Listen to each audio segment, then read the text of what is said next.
Salve, salve, torcida, a gente tá de volta com o nosso canal Vamos Vasco, com as notícias aí, novidades do Vascão, cara. O Vasco deverá ter grandes mudanças aí no time titular para a partida de amanhã contra o Cruzeiro. Podemos ter aí, quem sabe, reforços no time titular. Será que vai acontecer? Vamos falar também do Medel, como que está a situação física do atleta, quanto que ele vai poder entrar em campo. Também vamos trazer informações sobre o Carlos Palacios, jogador que pertence ao Vasco e está lá no Colo-Colo. Também mais atualizações para vocês quanto a reforço e também a busca pelo treinador. Mas antes de começar o vídeo, deixa o like, se inscreve no nosso canal se você não está inscrito, ativa o sininho das notificações para você receber todos os vídeos postados aqui diariamente no nosso canal Vamos Vasco. Muito obrigado a galera que está sempre aí acompanhando, se inscrevendo aqui no nosso canal.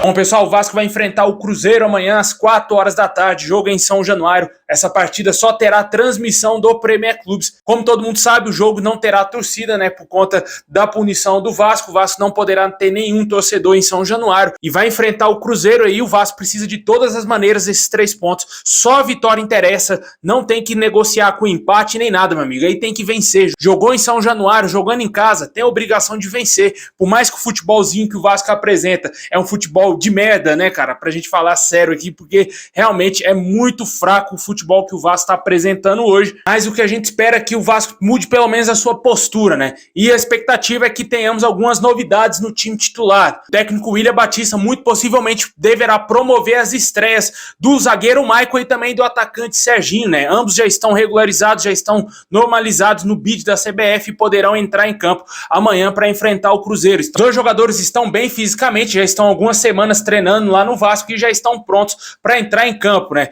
Também vamos ter alguns desfalques, né? Como a gente já vem falando ao longo da semana, o Jair é um desfalque sério, tá com um problema no joelho, vai parar por 2 semanas. Ele tá tentando fazer um trabalho mais intensivo para voltar antes, mas a expectativa é que daqui 2 semanas o jogador esteja disponível novamente. Além dele, também não vamos ter aí o lateral esquerdo Lucas Piton, que tomou o 3º cartão amarelo.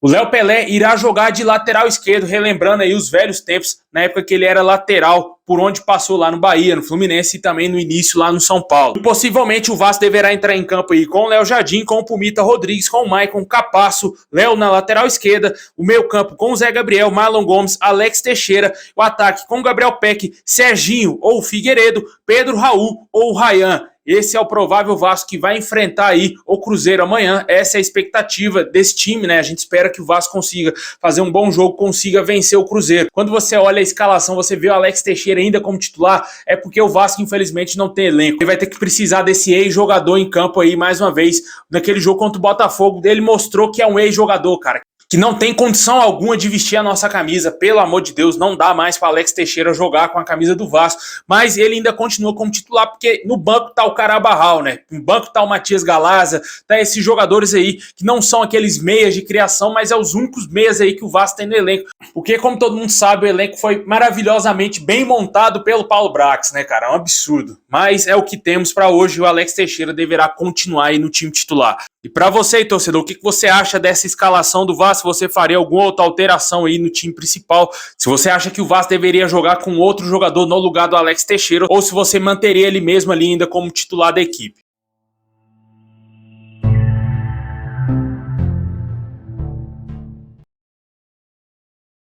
Bom, pessoal, a gente que acabou de falar aí do Michael e também do Serginho, né? Reforços anunciados e contratados pelo Vasco, estão 100%, vão para a partida amanhã. E também tivemos uma atualização aí quanto ao volante Medel, né? Que também é outro reforço do Vasco, ele já chega amanhã ao Rio de Janeiro e deverá assinar contrato, e o Vasco deverá anunciar oficialmente aí nesse final de semana a contratação do jogador. A última partida dele foi no amistoso aí contra a Bolívia no dia 20 de junho e o jogador já tem 35 anos, né? Ele deverá demorar mais um pouco aí para entrar em campo, né? Não vai chegar e jogar, né? Como o caso do Michael e também do Serginho, né? Ele deverá ficar algum tempo treinando, algumas semanas, eu acredito que 2 semanas deverá ser o suficiente para o Medel entrar em forma e entrar em campo, né? Porque ele estava de férias, né? Vale sempre lembrar que lá na Europa o calendário se encerrou e os jogadores estavam de férias, né?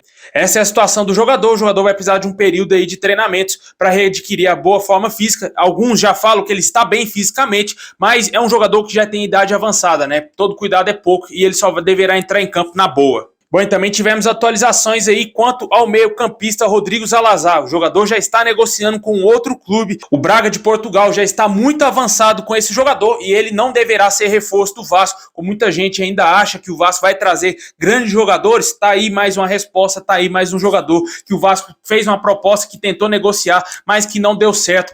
Prefere jogar até num time mediano lá em Portugal do que jogar no Vasco, que é um time gigante aqui no futebol brasileiro, mas que está em péssima fase, tanto internamente e dentro de campo. Essa é uma atualização importante, só para deixar bem claro que o Rodrigo Zalazar não será jogador do Vasco. Além de jogadores, o Vasco segue ainda monitorando o mercado em busca de um técnico. Na minha opinião, eu acho que o Vasco está esperando o William Batista começar a dar resultado. Eu não vejo outro cenário hoje, porque o Vasco está demorando muito, cara. Não vejo um sentido nessa demora do Vasco para anunciar um treinador. O time está na zona do rebaixamento e não tem técnico. Acho que o Vasco está querendo dar uma oportunidade ao William Batista para ele seguir no cargo. Se ele ganhar do Cruzeiro, eu acho que ele vai ser efetivado.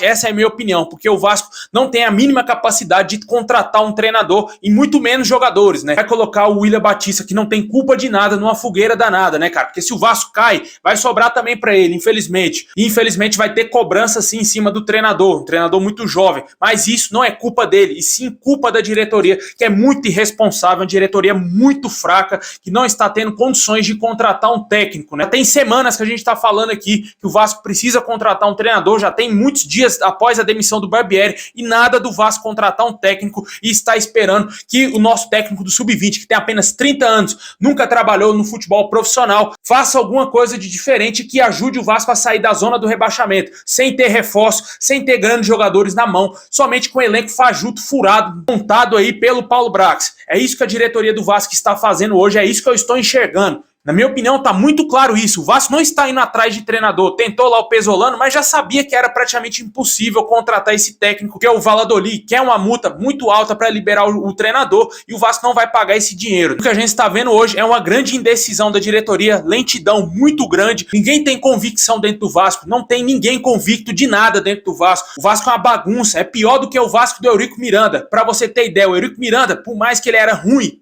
pior presidente da história do Vasco, mas ele tinha convicção. Ele chega lá, demitiu o técnico, no outro dia ele contrata o Celso Roth. Isso é ter convicção, né? Ele sabia que ia contratar o Celso Roth, né? A diretoria do Vasco nem isso tem, nem para contratar um treinador ruim os caras têm a capacidade, né? É muito fraco esse trabalho desse Paulo Brax, cara, pelo amor de Deus, não consigo nem mais pronunciar o nome desse cidadão. Infelizmente, ele está acabando com o Vasco, juntamente com a 777 Partners.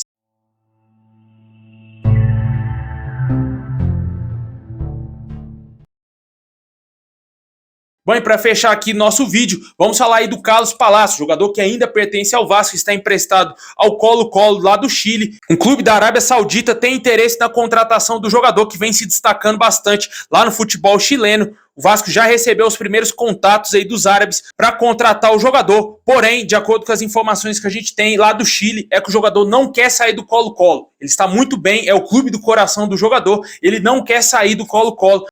Só que aí tem um porém, né? Ele pertence ao Vasco. O Colo-Colo não comprar ele ou cobrir a proposta aí do clube árabe, o Vasco vai se ver obrigado a vender o Carlos Palacio. Não existe chance alguma dele voltar ao Vasco, exceto se ele não conseguir uma negociação agora no meio do ano e também quando acabar o seu contrato no final da temporada lá com o Colo-Colo e o clube chileno não exercer o poder de compra, né? Aí ele retornará ao Vasco porque tem contrato. Muito possivelmente pode ser que ele seja aproveitado ano que vem, caso ele queira continuar no Vasco. Porque se o jogador tiver os mesmos problemas lá da Série B, não vale a pena continuar com o Carlos Palacio, que ele chegou para ser uma grande esperança, acabou que ficou no banco de reservas o campeonato todinho, né? E agora ele foi emprestado ao Colo-Colo, vem jogando bem, jogou Libertadores, apesar do Colo-Colo não ter ido adiante, não ter se classificado às oitavas, mas o Carlos Palacio é um dos poucos destaques do clube chileno. Deixe nos comentários o que você acha dessa situação do Carlos Palacio, você acha que seria interessante ele voltar ao Vasco.